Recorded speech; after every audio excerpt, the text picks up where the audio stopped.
Hey, what's up guys, it's Kelly. Welcome back to my channel. Today I'm doing a reading vlog video diary for The Love Hypothesis by Ali Hazelwood.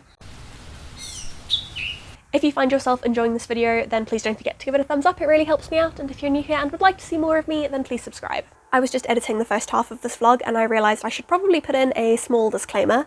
Personally, I consider this vlog spoiler-free because I am not addressing any specific plot points except ones that I think are obvious. It is a contemporary romance, it has specific tropes. I feel like if you go into the book knowing the premise of the book, there are certain things that you're going to expect from the book. So I don't think that I give any major spoilers, but if you are very, very sensitive to spoilers and the idea of spoilers, and you are very sensitive to the things that you feel are spoilers, then I probably would not watch this until you've read the book. I try to be as vague as possible in my thoughts, but yeah, you might still feel spoiled by something. But like I said, I'm not specifically addressing any major plot points except for those that I think are really obvious going into the story. So I obviously have been seeing this book everywhere. It is all over BookTok, it is all over Bookstagram, it is all over BookTube. I mean, I've been seeing it around for ages, so I don't know what it is, but in the last like 2 days, I've just decided that it is imperative that I read this book, and today I just decided, damn the rest of my November TBR, I'm gonna read The Love Hypothesis instead. So I started it this morning, I'm already 4 chapters in, and I'm loving it so much. It is so good. So we have this girl called Olive, she's a PhD student, and she has to convince her best friend that she is dating someone in order to convince her best friend that it's okay for her to go out with a guy that Olive was going out with. And she just kisses like the first random guy that she sees, who ends up being one of the professors in her department, who just has this reputation for being like the biggest asshole. So she explains to him what has happened, and somehow miraculously he agrees to pretend to date her. He has his own reasons as well, but essentially this is because she's lied to her friend and now just has to keep lying to get herself out of it.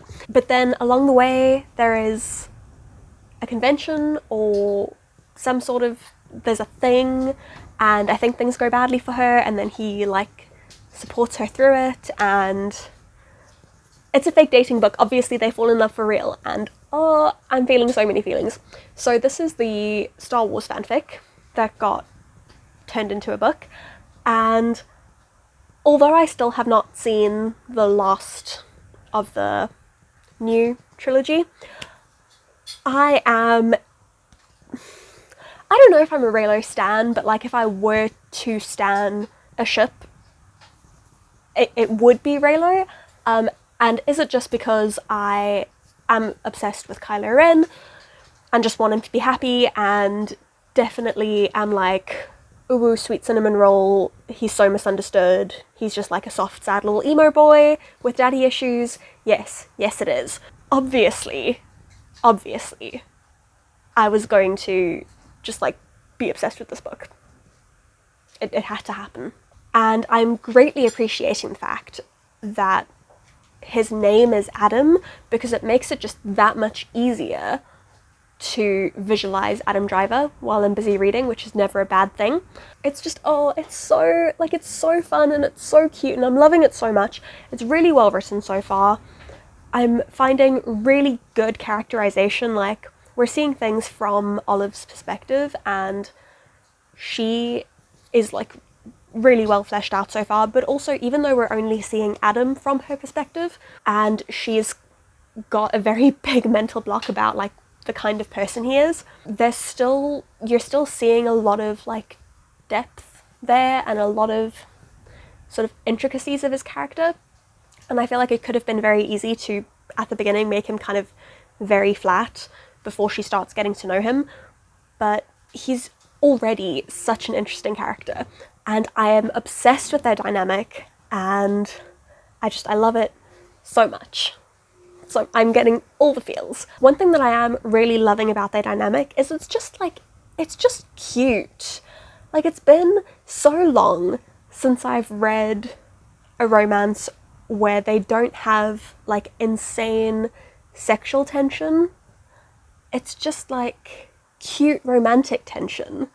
Like they're just cute. Like the little things that they notice about each other. And I mean, obviously she spends a lot of time noticing that he's attractive, and you can very clearly tell that he's very much attracted to her. But like, I don't know, they're so like in tune with each other's little things. They're just cute in a way that I feel like we don't get to see that often in contemporary romance, that also is a little bit steamy, and it's the perfect balance that I need in my life and in my contemporary romance. So far I am just a big fan, and it's really funny. Like, it's really funny so far. There have been so many lines that because I'm reading the ebook, there have been so many lines that I have screenshotted, and I'm obsessed. I love it so much. 4 chapters in, I'm expecting it to be in my favourites of the year list. It's definitely going to be in my favourites of the year list. I could foresee this being in like my top 5 favourite books of the year. It's that good. I am also always obsessed with the trope of the guy knows he's in love before the girl does, and as you're reading, you can tell all of these moments that she thinks are just like completely inconsequential, and as the reader you can just tell like, oh my goodness, he is so in love with you. So like when they're laying down the ground rules for the fake dating relationship, and she's like, why are you agreeing to help me? And he says, well, it'll help you out, which like makes no sense, because why does he care about helping her out? Like, they have no prior relationship, right? And then says, and I have my own reasons. And he goes on to elaborate about what those reasons are, but let's be honest, the real reason is just he's in love with her. And then later on, they're with one of his friends, and he could easily, and this guy's like asking her loads of questions about her research, and he could just go, stop harassing her, and he says, stop harassing my girlfriend, which is like a very specific choice of words. And he's really leaning into it, and she's just not getting it. And she's obviously falling in love with him too, but she doesn't realise. But he, I think, very definitely does realise that he's in love with her, and it's just, they might be my new Josh and Lucy.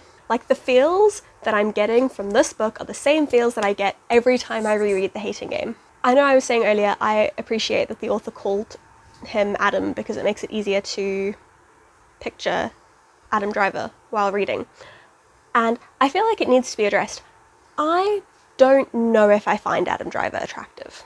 I would say like 50% of the time when I see him, I'm a bit like, what? Why do I think he's attractive the other 50% of the time? But Adam Driver as Kylo Ren specifically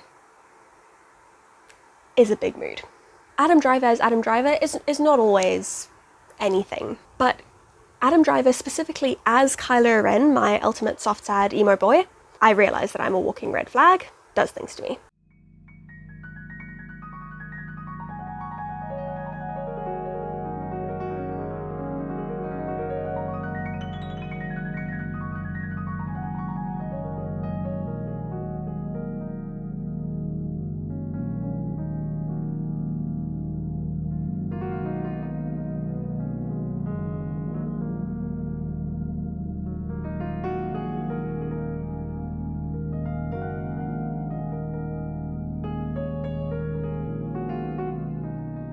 So the last time I updated you guys, I'd read like 5 chapters, and I have not updated you since then because at that point, Alan, like a normal human being, went to bed at a reasonable hour, and I stayed up until 1 a.m. and finished the book. So I couldn't really give you updates, which was why you saw my silent reactions to some of the just stellar parts of the book. So Monday I started the book, stayed up until 1 a.m. on Tuesday, finishing it. Tuesday night when I got home from work, I read the bonus chapter, which is chapter 16 from Adam's point of view, which you can get if you sign up for Ali Hazelwood's newsletter, and just loved that as well. And now I'm here to kind of round out my thoughts on the book. For personal reasons that have absolutely nothing to do with my husband and my marriage, the Grumpy and Sunshine and I hate everyone but you dynamic is very, very special to me. Love it. It's a fave, and this book just does it so well. It just like absolutely perfects it. Like, Adam will go from making someone cry to just being insanely considerate and like sweet to Olive, and he just looks after her. Like he just wants to look after her and like take care of her, and like nothing is sexier than a deeply considerate man who just wants to look after you and take care of you, and like in whatever form you need it, like who just wants to be there and just wants to like make sure that you're okay and that you're happy and that you're doing well and you have all the things that you need. Sexiest thing, honestly. Since we've just brought up sexiness, I feel like I need a moment to address the steamy scenes in this book. And this book is just absolute proof that it is about quality over quantity, because there is really only like one sex scene and it is fantastic. It is so good. And it just proves you don't need every chapter. They don't need to be screwing every chapter.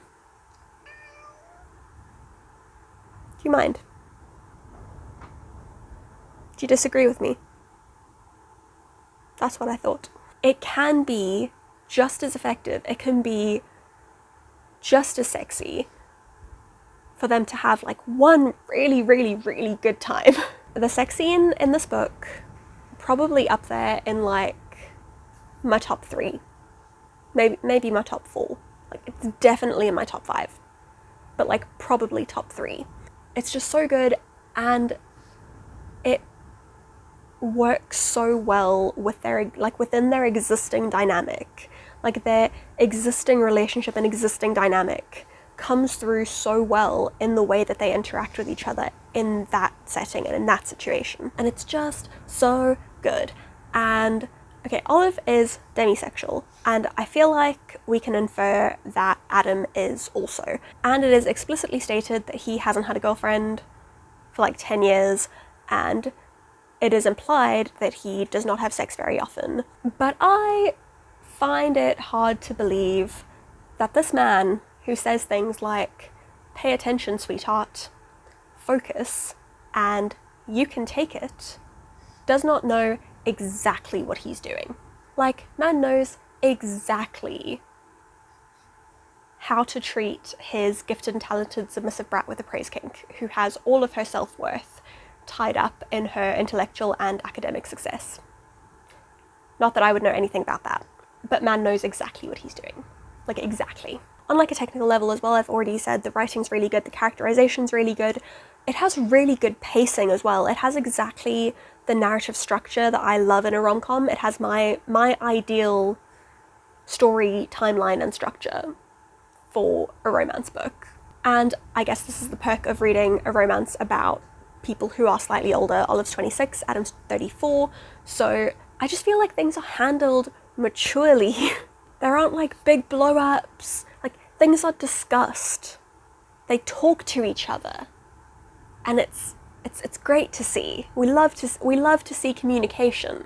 I mean, I say things are handled maturely. We are going to ignore the way that their fake relationship comes about, because that was perhaps not the most mature way to handle that situation. But yeah, there's like a level of maturity in their relationship that I just find is missing from so much romance, and we love to see it. And like, of course there's miscommunication, because like, let's be honest, that's what keeps romances interesting without becoming, like, the best way to have a romance novel still be interesting and compelling without introducing something really problematic is to have there be some miscommunication, but it doesn't come off as tropey because it's not intense.